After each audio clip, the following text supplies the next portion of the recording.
Welcome back. Well, Wambora's fate is up to be decided today when the Senate meets to look at the petition sent by the Embu County Assembly impeaching him. But the matter of impeachment of governors has become current in the whole country. Wambora is not the only one. There is Chepkoni in Kericho who is faced with impeachment. There is Cheboy in Baringo who is also faced with the threat of impeachment. And recently, politicians have begun talking about what benchmarks need to be set for the impeachment of governors. In the studio this morning to discuss just the matter of impeachment of governors is the man charged with the transition to devolution, Mr. Kinuthia Wamwangi, the chairman of the Transitional Authority. Karibu Bana. Thank you. And of course, Mutegi Njau, my co-panelists. So, devolution seems to be threatened by the tussle between MCAs and frequent threats of impeachment of governors. Is that a proper assessment of the situation?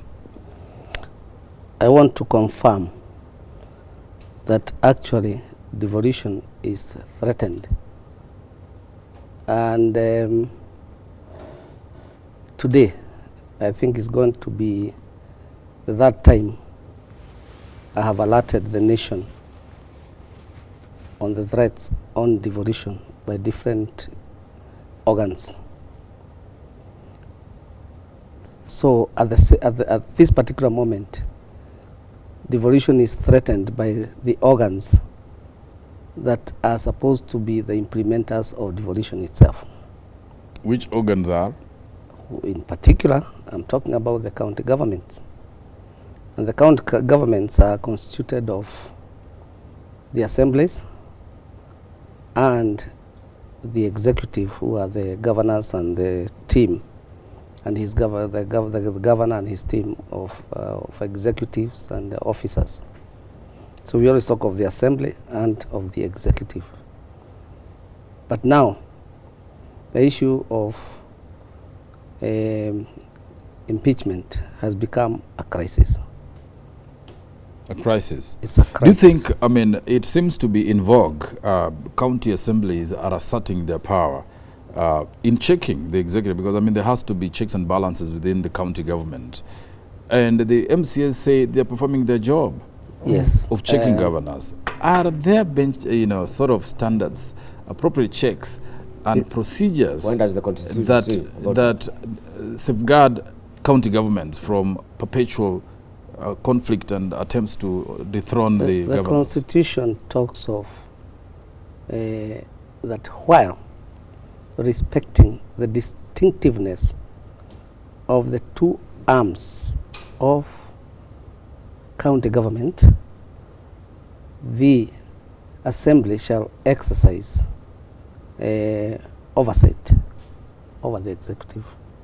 In other words, the Constitution recognizes that there is distinction of responsibility and roles between the assembly and the executive. But you see, the way the assemblies or the MCs are going about it is they have gone beyond oversight and gone beyond supervision. My interpretation as a lawyer, they have gone to the extent of implementation itself. Right. And that's where the danger lies, that they have and they are claiming powers of implementation. And we are saying implementation should remain in the hands of the executive. Maybe I'll be able to expand on that. Nairobi, for instance, they have been clamoring for some vote, and I think they've got it. Some money voted into the ward so that they get the money and implement projects. That's what we are saying. Which is the Constitution. That's what and I think they've got it. No, yeah, they may get it. Well, getting it, they can get it because they are using arm twisting. Yes.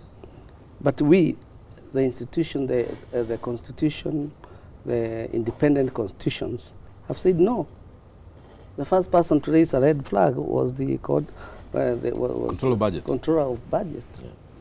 The CIC, yes, the Constitution and Implementation of the Constitution Commission, has said no. Transition Authority has said no, because they do not have that right. You see, it's becoming so dangerous that a governor is no longer able to give a reasonable budget, because the executive, let me not talk about a governor like it's just an office. Let me talk the executive, which means the other arm. The county government, executive. They are all county government when they are put together. Yeah, but let's go talk of the executive arm of the government. Yes. When they submit a budget, the assembly comes and cannibalizes, and I am using this word cannibalize purposefully. They will say, now this money we shall just cut it per ward. And they would allocate themselves, or they would allocate that money according to the ward, irrespective of how variable. You could have a flagship project, which means a county project, yes, that is required for the benefit of the entire county. But then they will come and disturb that and say, no, we should have so much millions, each for the county, or for each ward. Yeah. Irrespective of, all wards are not equally developed. Right. Irrespective of the status of development of that ward. Yeah. And this is causing a major concern among the governors. Yeah. Because they are no longer in control of the budget. Right. So these conflicts are coming in that manner. Then, once the assemblies or the MCAs have shared that revenue according to the wards, then they want to implement or to supervise the implementation of those resources. So what's the use of the executive side of government? Yes. If the money, if the MCAs are the ones to decide how much goes to their wards, and they go right ahead and implement it themselves. That may be really the gist of the matter, but yes, these issues are being camouflaged in other accusations. Yes. Non-transparent yes, expenditure, mismanagement, corruption, yes, nepotism in employment, yes, misuse of resources. That is how the charges are being framed against the governors. Should the county reps wait for the annual reports, audited accounts from the Auditor General, in order to, the way the national government does, in order to bring up those charges against the executive? Or should they intervene at the point when they're being done? You see, who should be accusing who? You see, where we stand as Transition Authority, we have a lot of information of what's happening. You can't accuse a governor of nepotism when you yourself, you have already threatened the employment board that they must employ people. Where we are advertising, every day we advertise with very good advertisements. And then when you are looking for skills and talent to run critical jobs in the county, the MCAs dictate to you and they tell you, you must give one kamoja for every ward. How do you do that? How do you distribute public offices according to the wards? And when you refuse, then the public service board itself goes. That's not to make, you're painting the governors as if they're angels. Of course, no. All I'm saying, the employment in the counties is conducted by the public service board. Right? The governors, and the public service board is, so to speak, answerable to the executive. I don't think I've been a darling of governors, ever. Because they have their own share of sins, and I have pointed them in the past. And more particularly, the issue of accountability in the sense of Public Finance Management Act, PFM. But I think at the time when I was on their case, they were on a learning curve. I see now they listen more, and they are trying to be more procedural, and they are following processes a bit better. Right. But I'm saying, those who are not, the governors who are not, the impeachment is not it's not the only option. Yes. We have other organs, and that's what we want to promote. If a governor has erred, let him be audited. If a fault is found, let him be taken to the anti-corruption commission, Yes. or taken to the prosecution department. Let the state, let other organs take charge Right. and deal with They him can in be that way. investigated and prosecuted. The option is not necessarily impeachment, No. unless criminality has been found wrongdoing. Impeachment is a very, very bad way of solving issues, because you destabilize so many things through impeachment. One, you create extreme fear to decision-making organs of the government, because when you say impeachment, and you're not only impeaching one individual called governor, you're impeaching the deputy governor, you're impeaching executives. The whole executive goes home. You are impeaching a whole public service board. You see, can you imagine when you throw out a public service board, you paralyze that county, because the issues of HR or human resource cannot be carried out reasonably or in any effective manner. Yes. When you put out and you switch off executives, these are, they call themselves ministers, but let me call them county executives. They're in charge of very heavy responsibilities. Yes. But you see, when you give them conditions, when they are performing their duties, you must do this for me, you must do this for us, then you paralyze. You don't have actually to impeach them. You only need to threaten to impeach, and you paralyze the whole government. So a county becomes stranded. So here we are going backwards instead of going forward. This business of county assembly members asking for funds to run the wards, Yes. they are learning from the superiors. We have the Constituency Development Fund, Yes. which the MP Yes. is the advisor or patron. Yes. We have come from there, the women representatives who represent the whole county and who are members of parliament also. They want some money also. Because once MP is implementing a project in his constituency, the woman representative has no money to dish around or to project to supervise. So they are also asking, can we also have some money? So the county assembly members are also saying, look, if these fellows have, all these have, why not us? That one I understand. There's an act, the Constituency Fund Act. There's no act that that talks about ward fund. In any case, the CDF belongs to the old order. We are now in a new dispensation, which emphasizes roles and responsibilities. The role of representation, the role of legislation, and the role of oversight. So the way we want to establish county governments, we must start them on a clean slate with the new procedures according to the acts, the laws, the legislation, and the constitution as it says. In Forget the law, about the other conjectures. Mr. Mwangi, is there anything in the law that would actually stop the county governments from allocating ward development funds? I find nothing. Good. I'm with you there. Yes. Nothing. In fact, it's ourselves, Yes. the transition authority, who would be the first to support, and we have supported, that it is important to allocate specific funds for constituents, so that at least For what? for ward funds. Yes. It's very important to allocate specific ward funds even before you do other projects. You think that ought to be done? That ought to be done, and it's being done. But what we are saying, it is the executive to manage that ward fund in collaboration with the representative of the ward. That's why we have sub-county administrators, ward administrators. That's their work. They are put there for development. Right. So whatever money you put for that ward, it should be taken to the ward administrator, who forms a committee of development that includes the representatives in that, the representative in that ward.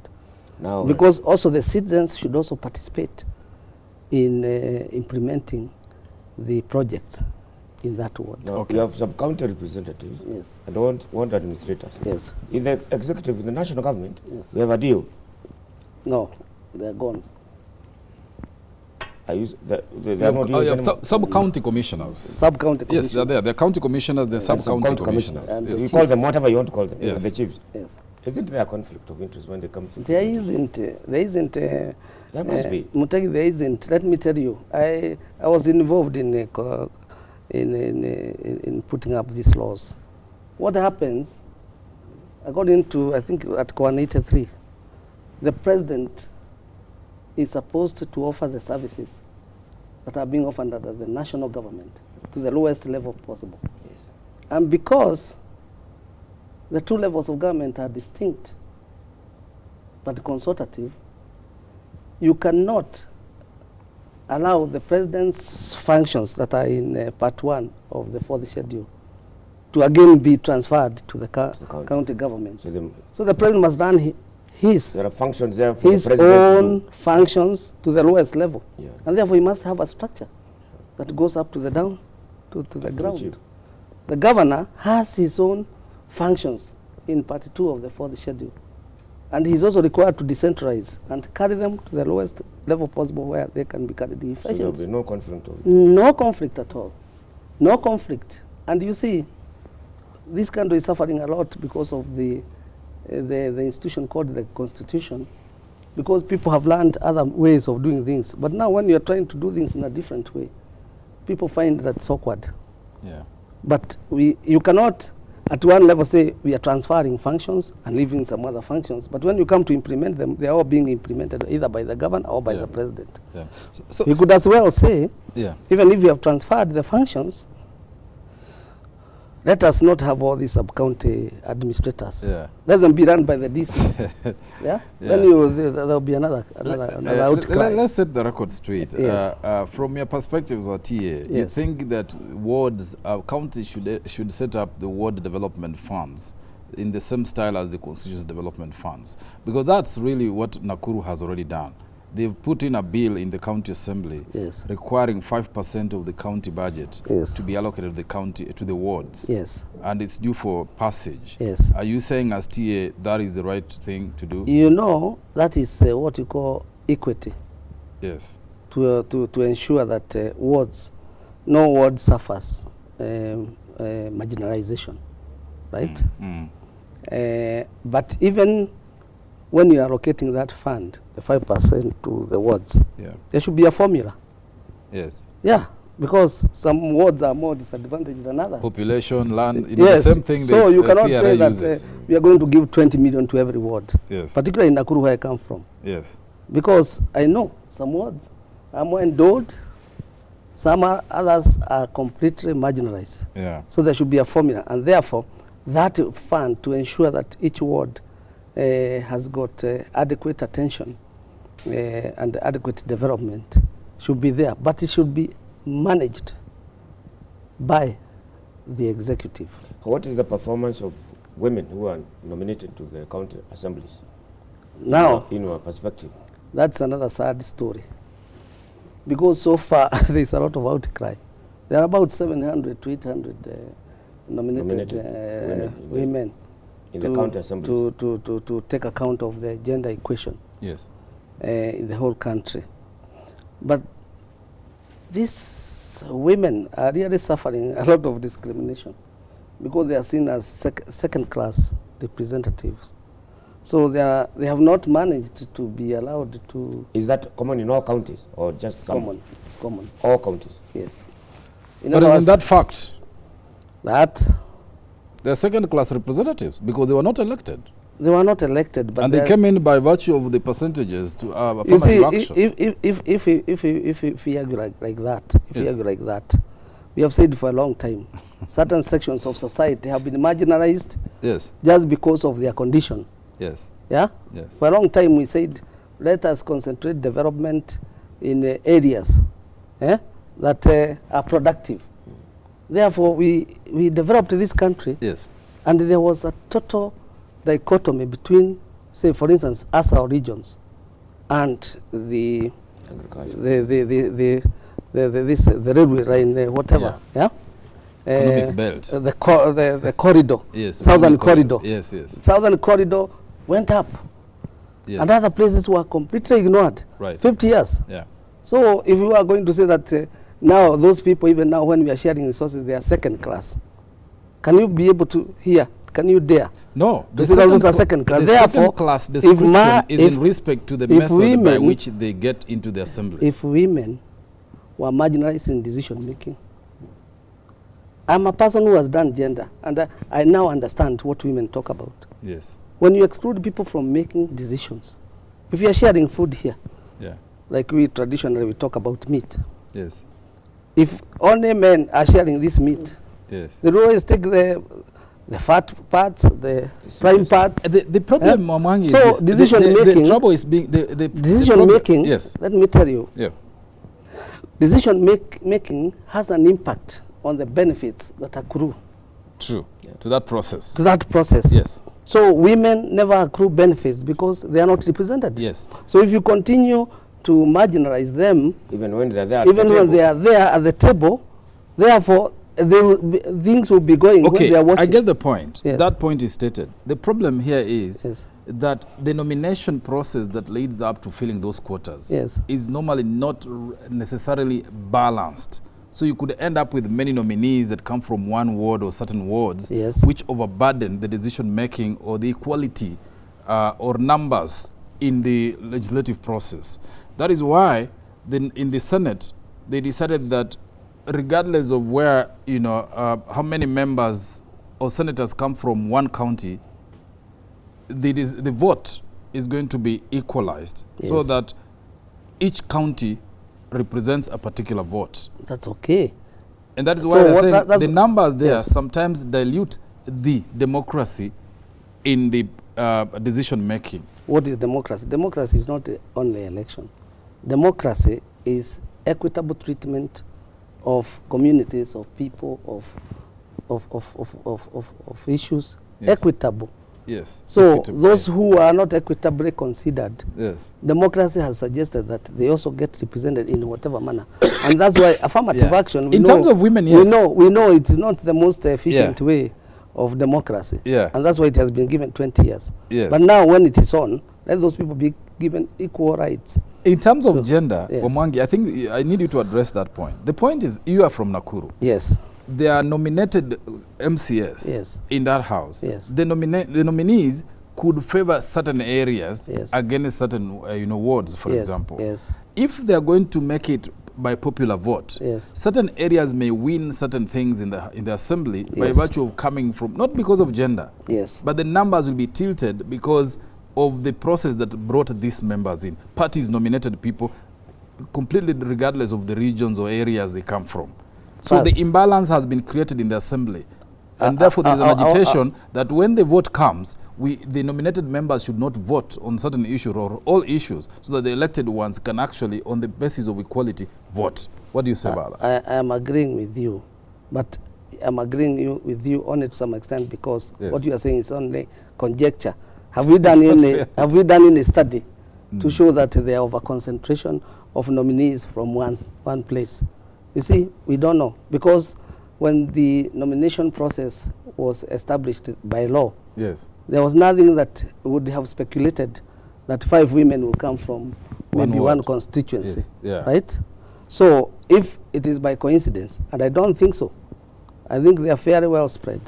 So instead of discriminating against them in decision making, Yes. let's address the factors that Yes. bring them into the assembly. Yes. Let's address the But factors. I don't think the argument is about even voting. Isn't it the case that even in the Senate, nominated senators, and there are many, Yes, do take chairmanship of committees in the Senate, yes, even in the National Assembly? yes, yes. So, yes. what is it that the women in the county assemblies can do, the nominated women, to also assert themselves, so that they are not seen as second-hand MCAs? You see, the problem is...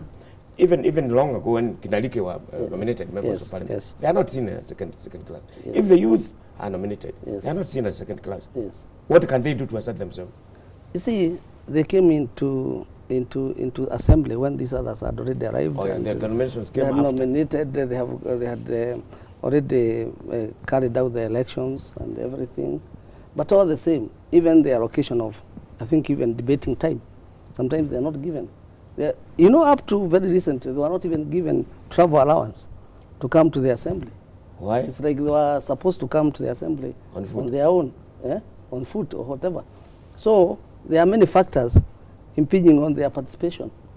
So, But the argument is so that's why why give them allowances? Yes. It's okay. Playing But the they're devils, coming, if it's a of course travel they come allowance, from far. surely. But the question has been put by people who are against this allowance. They say, Yes. look, if you are hired, are you given allowances to go to work? You pay from your salary. All the other MCAs are given travel allowance. So Members of parliament, rather. No, yeah, MCAs. even MCAs. Yes, yes. MCAs. So Right. if this nominated person lives 200 kilometers Yes, yes. away from the Yes, yes. assembly, Why should they be discriminated? why should they be discriminated? It means that even you can't give them. Why are you still allowing that? It looks ridiculous to me. But why am I here? That's what I'm shouting now. I'm trying to inform the nation This that is this one is year a- after. You Mr. see, Omar, we have been talking and we are talking, and you see, we are not the only part of Have this. you been talking to the speakers of the county assemblies? It's not about the speaker, it's It about is many who? institutions. And you see, we bring the awareness because everybody is talking to the speakers, everybody is talking to, there are other institutions. in fact, there's somebody here who says, Mr. Kinuthia, this is Mr. Njuguna from Nakuru, Njuguna Kama from Nakuru County. He says, Mr. Kinuthia is making a lot of sense, but what he should do is to engage more with the county executive, because most of them don't know what they are doing there anyway. But I think he means plus MCS. No. County executive at the level of the legislative assemblies. Is No. there an engagement going on between No, TA no, and I know what these Joseph authorities? is talking about, Yeah. and that's a different issue altogether. Yes. The county executive are the people I call the ministers. Yes. Yes. Yeah, There are how many? 9 of them? they're 9 to 10. Eight. It can and be low. 8, 10. Yeah. No, it can go up to 10. Yes. Nakuru should have 10. That one I understand. And I don't want to make a blanket statement Yeah. that they don't know what they are doing. But I don't think we have carried out enough capacity building for the executives in this country. And just by themselves, in Yeah. fact, some have petitioned me to use TA to bring them together, maybe for a week. 400 plus executives. Because the way the capacity building has been disseminated, maybe the executive for education, they come together, Yeah. they talk on their issues, executive for environment, executive for, so they understand their roles differently. So now the petition they have been forwarding to me is, can we come together, all of us 400, and we get basic induction that tells us what we all should do, behave, and perform. Yes. And I think that's a standing invitation, Yeah. which I still am struggling to get resources to bring them together. You might not No, get the yeah, opportunity yeah, because yeah. the cabinet secretary for devolution, Anne Waiguru, was here last week, and she Yes. said TA's mandate has almost been served. Yes. Your tenure, you were either to stay in office for Yes, 3 years, yes, or upon completion of your mandate. yes, And in her and the government's assessment, yes, you have discharged that mandate because all the functions have been transferred. yes. You are busybodies. And Yes. there's another outfit supposed to be doing your job. Now listen, The intergovernmental relations I wouldn't like to is come here is and in motion. I would not like to come here and fight with the minister. Yes. That's her understanding. Yes. She's entitled. Yeah. There is law. You don't share that understanding. There is law. Yes. And when the law was made, and I'm saying I'm not here to fight with the minister because she's entitled to her opinion, right? I'm saying there is law. And when that law was being done, I, as a person who is a lawyer, and I was an advisor to the civil society, I participated in that law very well. It was done by the task force. Yes. So there were two laws, the Intergovernmental Relations Act and the Transition to Devolved Government Act. Yes. The Transition to Devolved Government Act came into existence about 4 or 5 months after the Intergovernmental Relations Act. And it created this institution, while knowing there is another one. Yes. And it gave 15 roles to TA, one of which was functional transfers. 1 out of 15. So when somebody comes here and says, We have transferred functions, in which case that is still a fallacy. Because they are, right now, yesterday, go and read the papers. We were talking about the roads. We have not transferred the roads. The what? Roads. Roads have been categorized. The national government wants certain roads and the county government Yes, wants but certain with roads. the arbiter, we are still the arbiter, okay? And we haven't dealt with it. We haven't done the regional authorities. Assets. You know, assets. Those things are being merged. Parastatals and whatnot are being merged already. Please, How? let me inform you. Yes. National assets are not parastatals. The national government has its own assets. There are local government authority assets. There are parastatal assets. And all those things have been placed under TA in the transition period. Yes. So we are the ones who have been custodians and guardians. Let me tell you, Yes. assets are more sensitive than functions. Yes. If anybody wants us to go, maybe it's a conspiracy for the government to keep The these assets and not give them to the county governments, because that's our major responsibility right Can now. you give examples of those Capacity assets you're talking building, civic education, Yes. human resources, like this one we are doing rationalization. Which are functions the TA has not performed very well. But civic education on devolution, and even people asking here, somebody asking, what do we do to tame MCS? People have no clue now, how this civic government is supposed to education, operate. you see, you cannot do it on empty hands. We have asked for budgets, and I don't like. Someone told me, "Don't go be talking about budget." But then, what do I talk about? Yes. If you don't get budget, I've written to all the institutions of parliament. I've written to everybody. Tell them, let's allocate funds. But it's like it's an enigma to allocate funds to do the functions of the TA. So you can't strangle somebody and you say he's not talking. All right. It's like a strangling person, and you say now he's not talking. So his function is finished. Now you have already been strangled.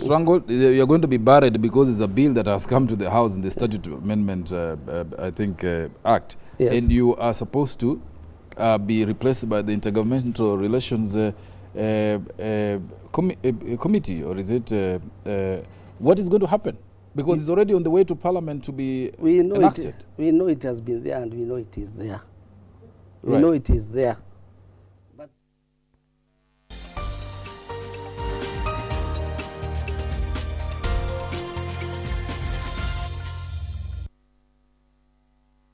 But A legal process. the law is being changed. That is the whole point. Yes, but even if the law is being changed, It's it's being- being changed Yes. legally. How do you remove TA, for instance? The way you remove a commission is the way you remove TA. You must take us to Parliament and say, we have either misbehaved or we have done No, whatever. you're not being removed. Mhm. The argument is that Yes. your mandate was to expire either or. Either or, and Yes. I have just So the or I don't is want the us one to that dwell you're on using. this issue. It's not 3 years, but your mandate has been served. Functions have been Or I've been delivered. telling That's you, according to the government. functions have not been delivered. That's Yes. number one. Number two, functions are not the only role and responsibility we have. Yes. And I have tried to outline to you You have said there are major 15. and key. 15. Yes. Yes. Can you enumerate the others? So that's why I'm telling you. I've talked about assets. Assets. I've talked about capacity building. And you know, in assets, there are 4 issues to be done. Yes. One, Yeah. we must first of all collect the data. That's one. We must audit. 2, we must design a management structure of assets, how the assets will be managed from now. Yeah. Then we must register all the assets. Then we must transfer. Those are 5. So it's a series of activities that must be done. We needed also to go into the to look at the HR, the national and the county government. Yeah. I think we have finished with the county government to see how the HR the HR conditions in the counties. Yes. And we have already asked the minister and the ministries to also do theirs, so that we can also be satisfied on what there is. But then we have also brought this issue under one process called rationalization, Yes. so that we look at both equally. Isn't that being done by the Minister of Devolution? It's not being done by the Minister of Devolution. It's being done interagency. Yes. Interagency means, you have seen there are 3 other ministries. Yeah. It means there is CIC, there is TA, there is Public Service Commission, and their unions. Yeah. So all we are saying, it has to have some kind of leadership. Yeah. And the ministry anyway are the people with the money. Okay. They are the only institution with the money to carry that thing. So we said, and in good faith, Yeah. let the ministry carry it. We don't see any conflict, as long as, because our work is to ensure. If you look at the act, it ensure. Yeah. So we are ensuring by seeing that the right people, the right things, and the right whatever is being done. Yeah. It has structures, Yeah. right? TA is very active at the When technical the cabinet level. secretary was here last week, we just in winding remarks, Yes. we asked about the level of governance issues, corruption, mismanagement, and all these issues, which corruption has been devolved to the counties, Yes. and there's really management issues. Yes. And we said, who is supposed to check the effectiveness Yes. of that of the county governments? Yes. MCAs are taking it upon themselves to prosecute Yes. governors when they see, either misappropriation of resources or Yes. shortcuts or whatever they come across. Who, and part of that is civic education function, who is supposed to sort of oversee this function, that governments are functioning properly at that level? First of all, I spent a whole weekend with the Senate in Eldoret. Yeah. And one thing we agreed Yes. is that corruption is not a devolved function. Corruption is not what's devolved by TA. It's not a devolved function. Yes. But we recognize it exists. Yes. It's very easy to say functions, corruption exists at executive level. But how many things are MCAs doing that are corrupt themselves? Yes. And that's why I asked the other day, they are taming the governors. Who will tame them? Yes. Who will tame the tamer? Somebody's actually asking that. Yes. Yeah, so I'm asking, and I've been asking all the time, who will tame the tamer? So here we are saying there are oversight, there are other oversight bodies. I told you the controller of budget, the auditor general, Ethics, anti-corruption, Ethics and Commission, all Anti-Corruption. those- Yes. the career core, this prosecution, DPP, Yeah. CID. And now, and most important of all, Senate itself. You have seen Senate has reorganized itself in such a manner that they have now a PIC, this is a Public Accounts Yes. and Investment Committee. Yeah. And this is the accountability committee that will also be checking. Okay. I'm glad that during that meeting, Senate undertook to work with the TA to carry out civic education.